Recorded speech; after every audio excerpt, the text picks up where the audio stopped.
appreciate all of you and your kindness and concern.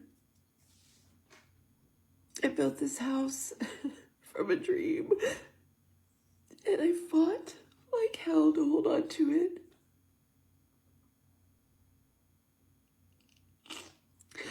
But alas, the complexities of life.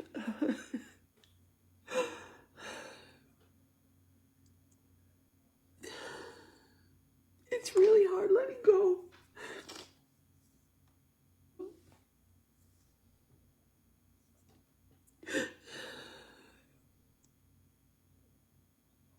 And I feel like somebody's asking me to pull the plug on somebody I love.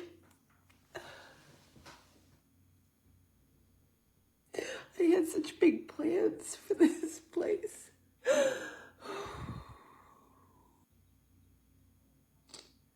After my kids had left, I was going to welcome people here from all over the world, which is what I've been doing for a long time. It's just part of me.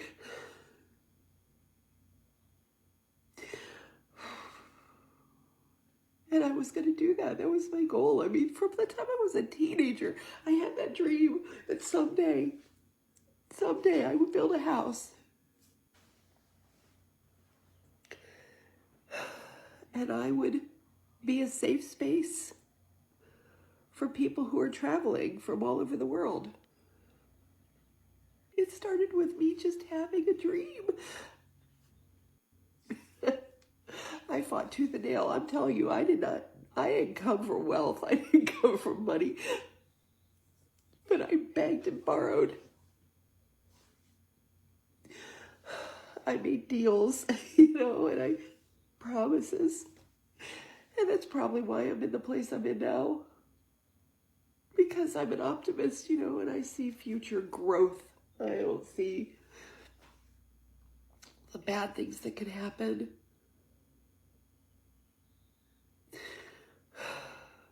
There are so many things about this house that are just me. Like, my spirit is imbued here in this place. I can see why ghosts stick around and haunt a home. Because it's just so hard to let go. I made this place exactly like if I could have dreamed it and woke up and there it was. That's what I did. And I fought. There were so many times it was almost in foreclosure. I've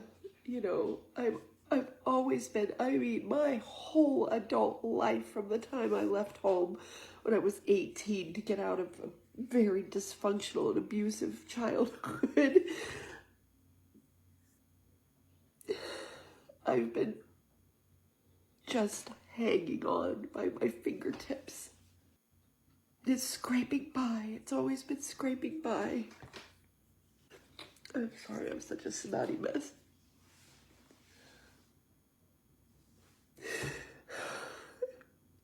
And I can't keep it. I can't keep it. I've been fighting so hard for so long.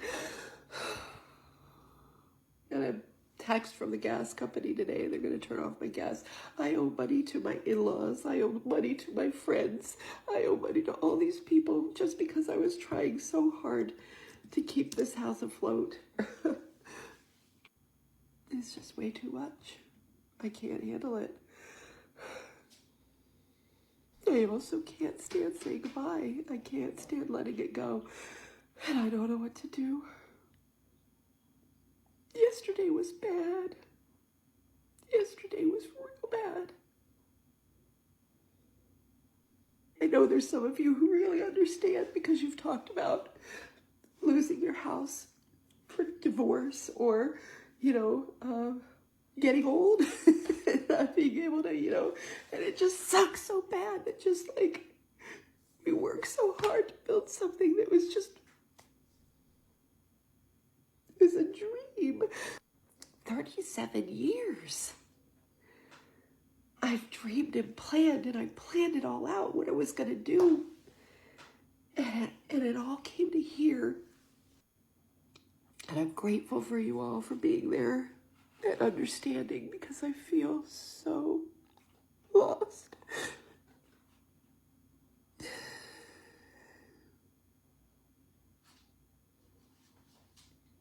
Okay. I've gone too long.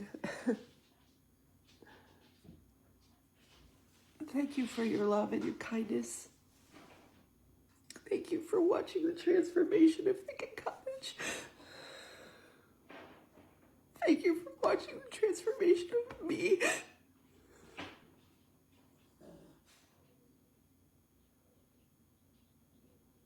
I'll never forget it. 37 years of dreaming, planning, scraping by. She's been borrowing money from people to keep up with this house.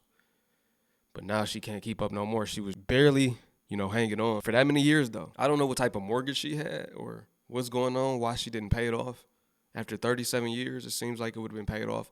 She didn't specify the reason that she's losing the house. Maybe it was something else, back taxes. Maybe it was something. I don't know. I don't know the exact reason. It just seems after 37 years, it would be paid off. But once again, it could be another reason that she's losing this house. I'm not sure. But imagine that for 37 years straight. You've been maintaining, barely, but you've been maintaining. And then comes 2026, where that maintaining turns into losing the house. This the house her kids grew up in. She said she had plans of turning it into something like a couch surfing experience for people that traveled all throughout the world. Now it's all coming to an end. Let's keep it moving. 2 months ago, I had to sell my house because I actually couldn't afford the mortgage anymore. For almost 2 years, I was paying the mortgage alone. No help. And nobody knew how bad it was. Doing that thing, robbing Paul to pay Peter, just to keep everything from falling apart. Drained my 401k, trying to hold it all together. There was nothing left. I couldn't eat, I couldn't sleep, and I was physically sick from the stress.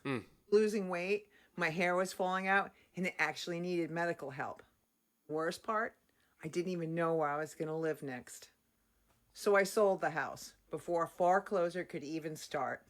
But that kind of fear, it changes everything. I lost my house. I got a little bit of footage of me packing the moving truck.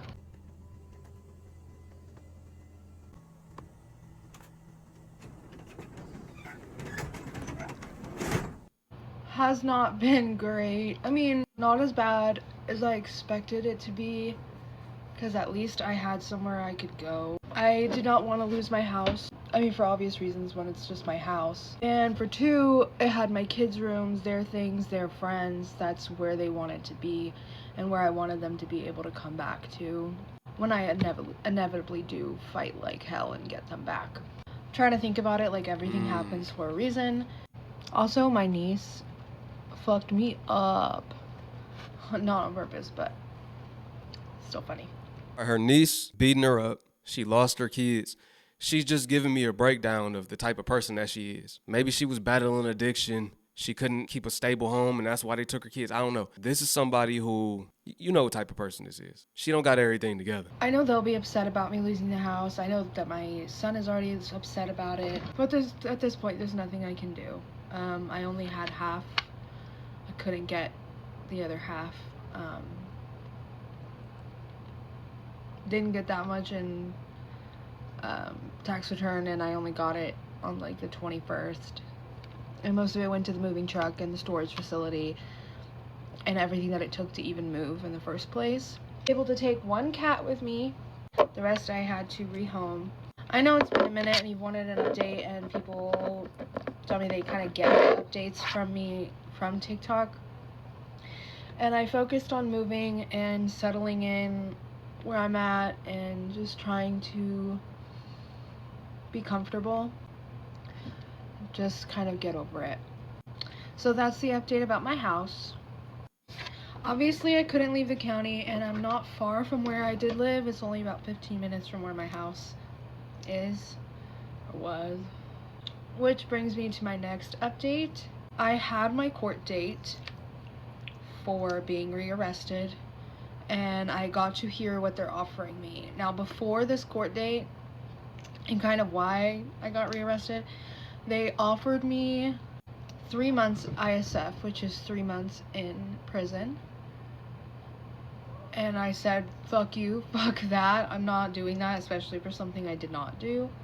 That's just not what's gonna happen. So she said, okay, you're gonna have to wait to see what the courts are gonna have to say. She did not mention that I would be rearrested, and she knew the day of me getting arrested that was gonna happen, and decided not to say anything. I could have prepared a little better than I did. Their offer now at court was another in-home breathalyzer, the breathalyzer for my car, and finishing out my overnights, which was like less than 30 days left. I knew it. I knew she was battling some type of addiction. She already went to jail. Clearly, she caught a DUI. Her life all over the place, man. She got to get it together. I know exactly why she lost her kids and why she lost her house. That bottle. And then they changed my group number, which, if you don't know, every day sometimes you'll have to call a number, and they'll either call your color or they'll call your group. And I was group 5, and it got called like once a month. And now I'm group 4, which is getting called at least once a week. Which also means that my cost is more because you have to pay for every drug test that you take. It's $15 and it adds up. So what would normally be $50 to $75 a month in probation fees, this month it is $120, plus I have court fees, and I had lost my job the day before yesterday. So I lost my house, I lost my job. I already have another job, but it's one that's not like cash every day, which is going to be a little bit harder for me to get used to. Things just keep knocking me down, and I'm really trying hard not to have any bad thoughts, to be honest, because I know even though this is probably going to be the lowest point in my life, it can only get better from the worst. I'm trying not to let the bad things define me. It's just been a hard week and a half, 2 weeks. But I'm here. All of that happened in the last week and a half, 2 weeks. I mean, she brought that upon herself. I really can't feel bad for her, honestly. When you bring it upon yourself, that's different than you doing everything right and you just couldn't keep up. Who I got with me right here, man? You gotta get it, come on the camera. Huh? You can talk. You don't got. You can talk right there. Dwayne Thompson. Dwayne Thompson. Now, what the government do to you? Explain to the people that let them know this your beautiful home right here, right? Well, it used to be. So what? Explain to me what happened. Tell the people what happened to you, man. Tell the people. Well, what happened was, most of the things that happened to me in my life, I've done to myself. So I came down with, actually, I bought this house. Yeah. And I purchased it for cash about 6 years ago.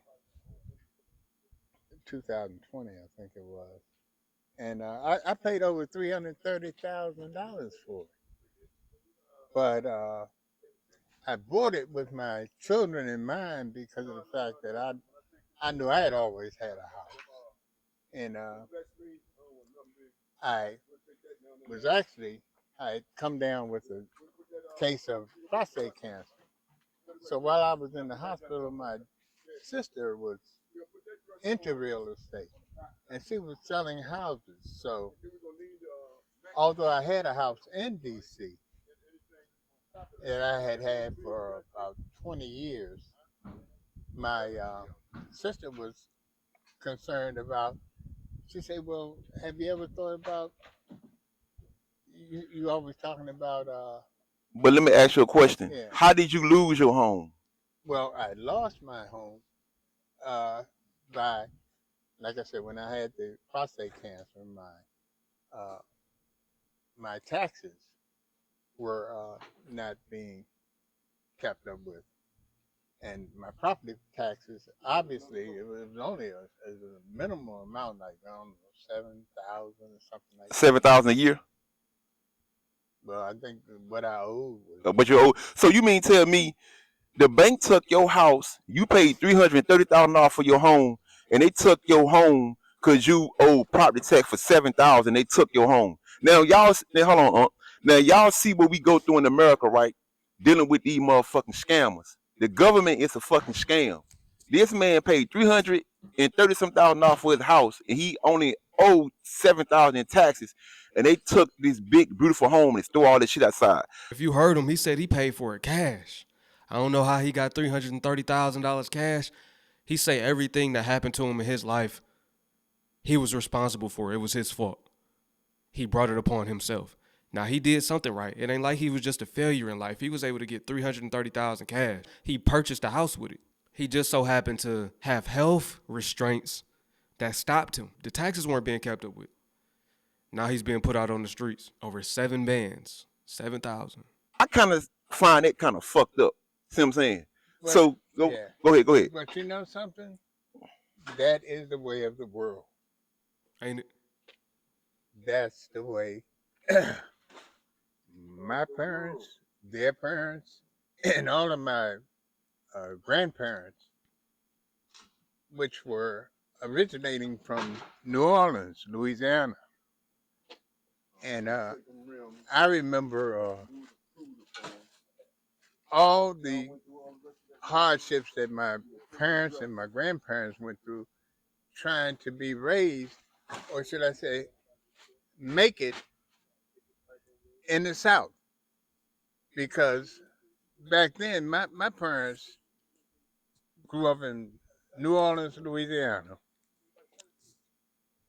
And they went through the brutal issues. Let me ask you this question. Slavery. I ain't trying to cut your wisdom. So, what do you go from here? Now, the government / banks, which is the Federal Reserve, took your home. Mm. So you got to start all the way back over now? Well, hopefully, or should I say it, the way it's supposed to work is by me having invested so much money in this house, and supposedly they boarded a tax sale. I have an overage amount of over 200,000. So you saying that money you spent on this house, you can't get it back? In other words, the way it works out to me is that they have already stolen 80 to 90,000 between what they put the house for and what I paid for it. So I didn't even have a chance. Well, they will say I did because of the fact the redemption period, which is another scam that they use for people that are underwater. But as I said, the minimal that was a minimal amount that I owed. So I just have to take the loss, I guess. But the thing is, if I paid $330,000 to get up in here 5 years ago, how are they going to come and put me out and then not give me anything? They didn't come up here with any money. They came up here with screwdrivers and pliers and things and started changing lives. Right.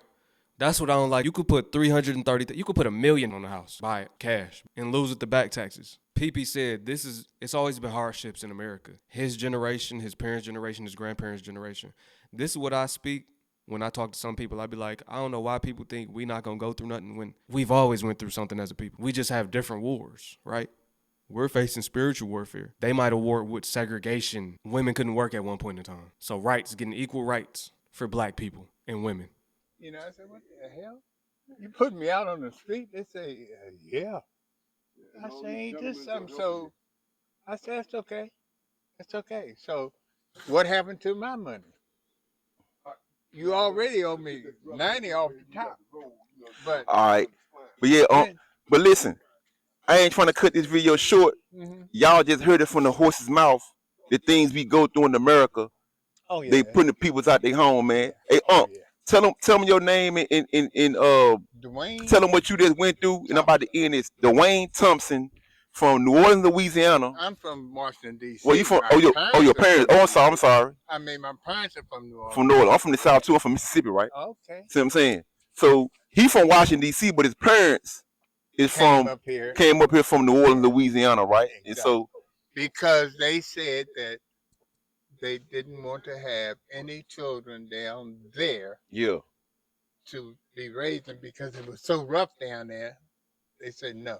That's why they moved up to Washington, D.C. okay, from New Orleans, Louisiana in 1944. My brother, yeah, which my older brother, was born in 46. yeah, I was born in 48. mm-hmm. And my parents had 6 children when they came up here. 6 children. Yeah. They raised us all. We all So we're gonna raised close. We're gonna close the approximately video out with this, Okay. man. Y'all see what we going through out here, man. This melanated brother. He old enough to be my elder. I don't like shit what they fucking did. I feel some type of way about it. But this is a learning lesson where we go through Yes. with these, you know who what, the small hats, the government, whatever you want to call them, the Illuminati, whatever the fuck you want to call these people. This what they do to us. Throw us outside of our shit and take advantage. And this an older guy. He was in the hospital sick Yeah. with prostate cancer, Yeah. and due to him being in the hospital, I guess he couldn't keep up with the taxes, so he came out the hospital. They just decided to throw him out his house, and that shit is diabolical, man. It's crazy, man. All right, what y'all think about that? This happens every day, and I hate to see it. I don't like how the system works, but what can we do about it? You can't miss not one payment, or it's over. Y'all let me know what y'all think about this video. I appreciate you for tuning in. Once again, it's your brother YT. All right.